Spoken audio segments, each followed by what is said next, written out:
Come on. Come on. Come on.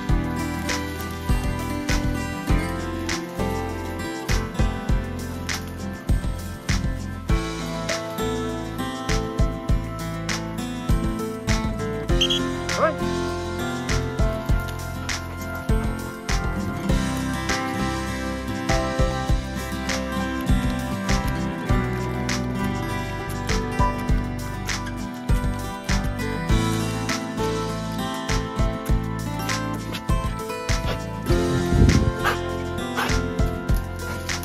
I could just see wings right over top of her head.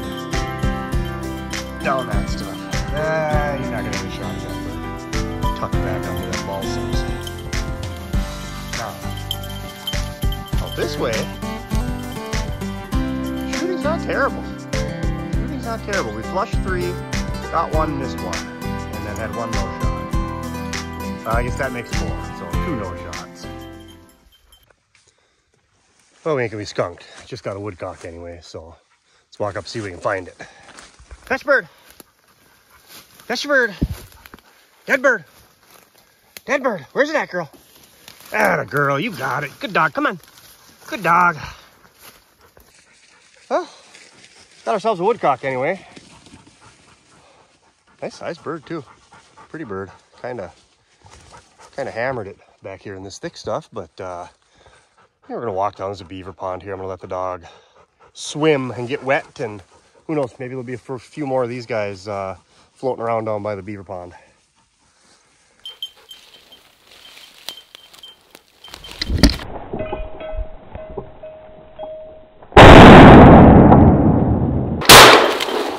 Got it. Got it. Long grass. Good dog. Go get it. God, how they can hide like that. Flushed right next to me. Oh man, that bird was sitting right here on the edge of this. You can see the slashing in the brush behind me. Went out here, so we're gonna have to get out here. That is some long grass that I shot him in. More like pheasant hunting here. He was gonna cross. Got him on the second shot. Get it, girl. Get it, girl. Where's the bird? I think she's got it. All right, we got it. Boy, that was like retrieving a pheasant in here. I clipped his wing and he was still crippled, so a dog ran him down here and I just kept hearing wings going and she was pouncing and we got it. First bird of the day. Sun is just coming up over the trees there. Kind of a pretty spot in here. We struck out on grouse yesterday. And it was hard because it got so hot so early. You know, we topped out in the 80s again yesterday, and there's no water in the woods. And I will tell you, Black Lab's not an ideal dog for this hot weather hunting. If there's water in the woods where she lays down, she rolls in it, she slurps out of it. It just keeps her cool. It is bone dry. So I had water for her. We went through an entire water bottle just on the one trail. But she slowed down big time. I took some video of her hunting and you can see she just kind of just trotting and not moving fast and just not covering ground. So we ended up with 4 flushes. I got 1 shot off, and then I got 1 woodcock.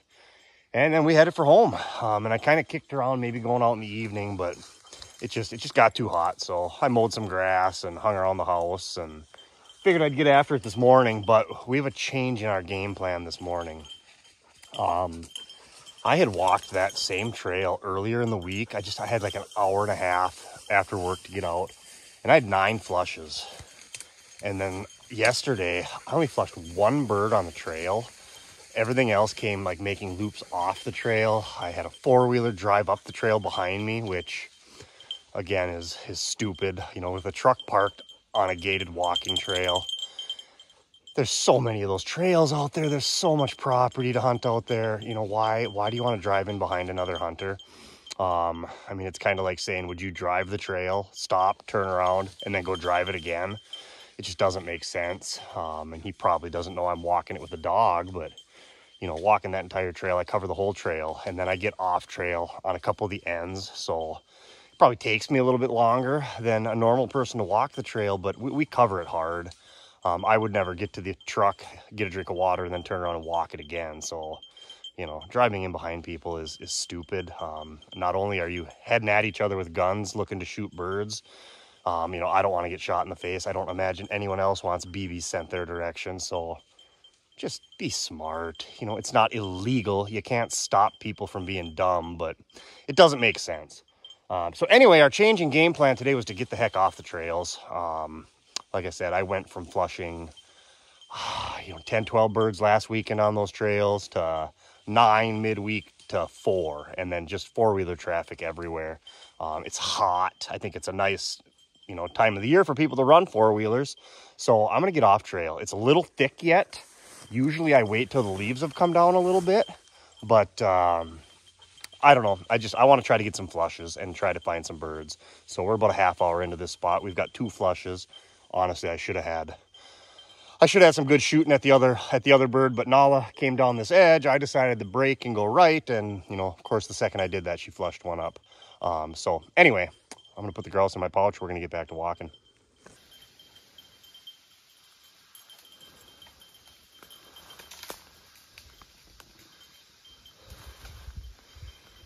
Get some pretty nice views when you're back in this stuff too. Atta girl. Atta girl. We got one. All right, we got one here. Hey, there we go. We got a second one. Again, we're not on a trail or anything here. Nice little opening there though. And you got heavy balsams back behind me. We actually flushed this bird a couple times. He was just flying so low in this stuff. I wasn't able to get shots.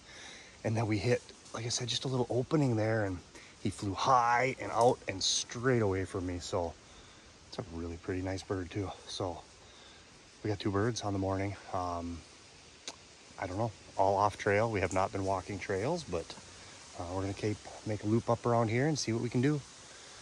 Just flushed another one, and I saw him move on the ground, and I just couldn't get my eyes on him when he flushed, but there he goes again. I put the phone down and I got a hunt.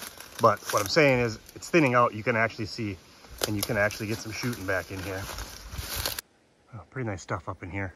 Boy, we're flushing some birds now. I don't know if it's just like maybe 5 or 6 different birds, but man, we've been getting a lot of flushes where they're flushing, we're walking up, we're getting additional flushes. So it could be up to, honestly, 10 or 12 birds, but I just had my gun cost me one here. I don't remember if it was 2 years ago or last year that I did a little piece on this. I just shoot a TriStar Uplander. It's a nice looking gun. It's light, but you can see I've got the stock is all scratched and beat up, and just a good gun for the grouse woods, but this stupid safety. I'm gonna show you what happens, right? So this has the under barrel shooting first. Flip it over here, the over barrel is gonna shoot first. I like the under barrel because I'm right-handed. My thumb naturally moves that way, but what happens is it gets slid like that, and it don't matter how hard you push, that safety ain't going off. And that just happened to me on a grouse. Absolutely gorgeous flush on the edge of the mature balsams where it was really open, and it will not go. And in the moment, you can't get it. You can push over. It's tough. So it gets caught kind of sideways and it will not go. So I don't know if other models have similar issues, but I'm going to tell you, it's a relatively cheap gun. I don't know what they are now, a little over 400 bucks, but this safety gets lodged and it's just won't come off then. So you'll see me, well, I play with it quite a bit just to make sure it's always there. And well, here it just cost me a bird. So we'll keep walking. We're at least flushing some birds in here, and we're gonna actually start moving our way back toward the truck now. So, well, not too terrible of a day. Ended up with 2 birds. Had over a dozen flushes. It's just really warm. I probably walked with Nala until about 11:30. We left the house at 8 and just hit some spots that are close to home. You know, the downside to that is we were bumping from place to place. We hit 3 little spots. Well, kind of 4. One was on one side of the creek, and then we had to come all the way out back to the vehicle and drive around to the other side of the creek and hit another spot. But you spend a little more time bouncing around in the truck versus the spot I like to hunt. the other spot, there's a big long trail. The trail forks off. I can hit both forks, then I can get off trail, off the end and off the couple sides of the trail, and spend a couple hours just hunting. When you're hitting small spots like this, it's like a half hour, 45 minutes each spot you hit, and you spend a little more time in the car. But I guess the upside to that was, as hot as it was yesterday, there were a ton of four-wheelers out running trails, and I only flushed 4 birds yesterday. Today, like I said, flushed over a dozen, and honestly, I jammed my safety on one that was a very easy shot, and then kind of zigged when I should have zagged maybe, and I might have had shots at a couple more birds.